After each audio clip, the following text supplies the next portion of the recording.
মা, মা গো, ও মা, আমার জন্য আর অযথা টেনশন করো না। আমি তোমার কোলে আসছি। এ দেশ তোমার ছেলেকে তার মেধার মূল্য দিতে পারেনি, তাতে কি দিয়েছে তো তোমার খোকাকে তোমারই কাছে কফিনে মুড়িয়ে পাঠিয়ে দিয়েছে। বাবাকে বলে দিও আমি দেশের জন্য লড়েছি, আমি হাজারো তরুণ মেধাবী বেকার ছাত্রের জন্য লড়েছি, আমি শহীদ হয়েছি। আমি 69, 52 কিংবা 71 দেখিনি মা, আমি 2024-এর জুলাই বিপ্লব দেখেছি এবং আমি 2024-এর বৈষম্য বিরোধী ছাত্র আন্দোলনে শহীদ সাহসী বীর আবু সাঈদ বলছি।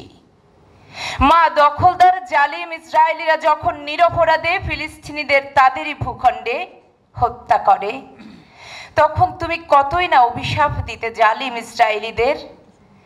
এখন যখন তোমার ছেলেকে তার নিজস্ব ভূখণ্ডে একই কায়দায় মারা হলো অধিকার আদায়ের অপরাধে, এখনো কি তুমি রোজ রোজ চোখের জলে অভিশাপ দিবে সেই জালিমদের? মা, তুমি কান্না কেন করছো? তোমার তো গর্ব হওয়ার কথা, তুমি গর্বিত শহীদ জননী।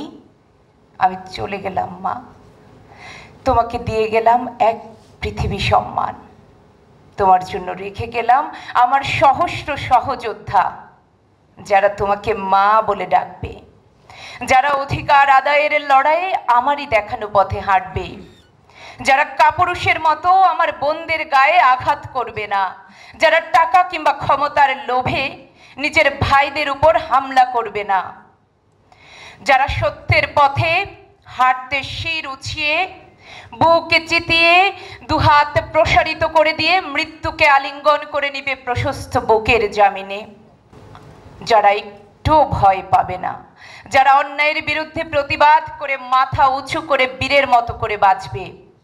আমি তো মরিনি মা, পৃথিবীর যে কোনো প্রান্তে যখন যেখানে কোথাও অন্যায়ের বিরুদ্ধে তরুণরা প্রতিবাদে দাঁড়াবে, সেখানেই তারুণ্যের সাহস হিসেবে আবির্ভূত হতে থাকবে শহীদ সাহসী বীর আবু সাঈদ এবং তার বন্দুকের সামনে বুকে চিতিয়ে দুহাত বাড়িয়ে মৃত্যুকে আলিঙ্গন করার সেই সাহসী স্মৃতিটুকু যুগ থেকে যুগান্তরে তরুণদের ধমনীতে প্রবাহিত হতে থাকবে আমার বুকের পঞ্জীভূত এই শক্তিটুকু।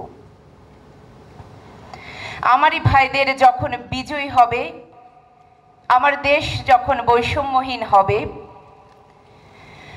সবাই যখন সফল হয়ে বিজয় ছিনিয়ে আনবে, তখন আমি না হয় জান্নাতের বারান্দা থেকে তাদেরকে মিষ্টি হেসে বলবো, অভিবাদন জানাবো, স্বাগত জানাবো।